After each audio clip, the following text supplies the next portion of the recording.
is an incredibly busy time for the Fat Controller's Railway. Many people travel on Thomas's branch line to visit the castle near Ulfstead. There were so many visitors. Thomas and Daisy had to run extra trains in the evenings.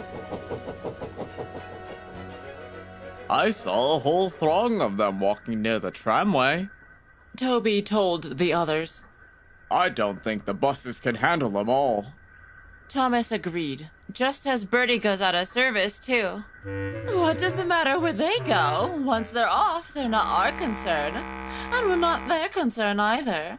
Passengers don't care about us. Thomas glared at her. Don't be ridiculous. Of course they do. Clearly, you've never been left full of rubbish and forgotten property. Thomas knew it was pointless arguing and fell asleep. Next morning, Thomas's fire was lit as he was prepared for the long day ahead. The firelighter then ran along to the driver's house to make sure he was awake.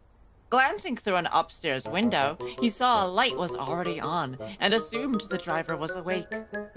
But the driver lay asleep, having forgotten to turn the lamp off the night before. Thomas waited for some time. His fireman kept his fire going, and when the driver ran down to the sheds, they were late and running low on coal. They backed Thomas to get some more, but to their horror, the staith was empty. The driver ran over to the station to find out what to do and came back looking glum. A fire at the big station has delayed our coal delivery. They don't know when it will get here. What about my commuter run?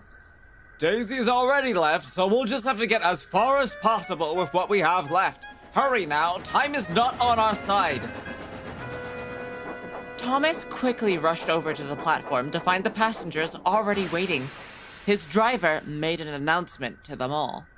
Thomas is low on coal, so we might not get far, but we'll take you as far as we can. One of the passengers then spoke up. Would you like some of ours? Everyone on the platform looked at him, then each other. I don't think we'll need any for a while, certainly not in this heat.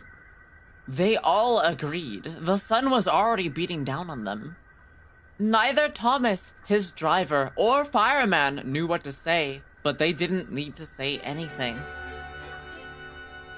Several of the people who lived in the village quickly ran to the cottages and returned with buckets of coal from their own stores. A small chain was formed from the station building to Thomas's bunker. There was soon enough for them to make it to the junction, and they quickly left only 10 minutes late. Slow down, boy. Thomas's driver called. The passengers know we'll be late, but they won't be pleased if you burn through all of their coal before we get there. Thomas relented, but still wanted to make up time.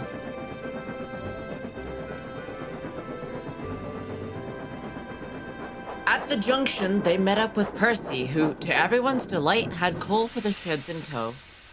You're late. Thomas frowned. So are you. I'm surprised there was enough left. There wasn't. Percy was puzzled. Then how did you get down here? Indeed, Percy, I would like to know that myself, said a voice. Thomas jumped in surprise. There on the platform stood the Fat Controller. Thomas explained about the locals' generosity. You're not cross, are you, sir? I know we'll have to repay them. The Fat Controller smiled. Of course I'm not cross. You leave it with me. I'll make it all right with them. And he did, too. But what about Daisy? You'll just have to find out in the next story.